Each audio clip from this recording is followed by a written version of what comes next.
فرمایا اے ابلیس تجھے کیا ہوا کہ تو سجدہ کرنے والوں میں شامل نہ ہوا؟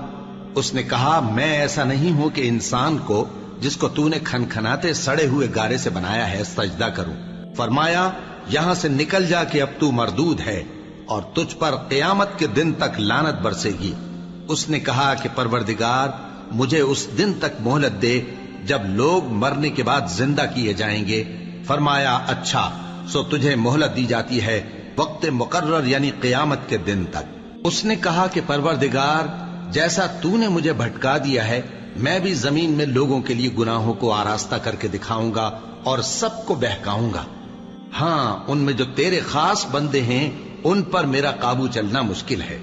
فرمایا کہ مجھ تک پہنچنے کا یہی سیدھا رستہ ہے، جو میرے خاص بندے ہیں ان پر تجھے کچھ قدرت نہیں کہ ان کو گناہ میں ڈال سکے۔ ہاں بد راہوں میں سے جو تیرے پیچھے چل پڑے، اور ان سب کے وعدے کی جگہ جہنم ہے۔ اس کے 7 دروازے ہیں، ہر ایک دروازے کے لیے ان میں سے الگ الگ حصہ ہے۔ جو متقی ہیں وہ باغوں اور چشموں میں ہوں گے۔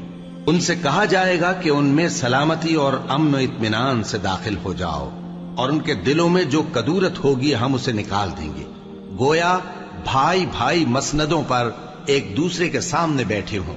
نہ ان کو وہاں کوئی تکلیف پہنچے گی اور نہ وہ وہاں سے نکالے جائیں گے۔ اے پیغمبر میرے بندوں کو بتا دو کہ میں بڑا بخشنے والا ہوں، بڑا مہربان ہوں، اور یہ کہ میرا عذاب بھی درد دینے والا عذاب ہے۔ اور ان کو ابراہیم کے مہمانوں کا احوال سنا دو۔ جب وہ ابراہیم کے پاس آئے تو سلام کہا۔ انہوں نے کہا کہ ہمیں تو تم سے ڈر لگتا ہے۔ مہمانوں نے کہا کہ ڈریے نہیں، ہم آپ کو ایک دانش مند لڑکے کی خوشخبری دیتے ہیں۔ وہ بولے کہ جب مجھے بڑھاپے نے آ پکڑا تو تم خوشخبری دینے لگے، اب کاہے کی خوشخبری دیتے ہو؟ انہوں نے کہا کہ ہم آپ کو سچی خوشخبری دیتے ہیں سو آپ مایوس نہ ہوں۔ ابراہیم نے کہا کہ اللہ کی رحمت سے مایوس ہونا تو گمراہوں کا کام ہے۔ پھر کہنے لگے کہ فرشتوں تمہارا اصل کام کیا ہے؟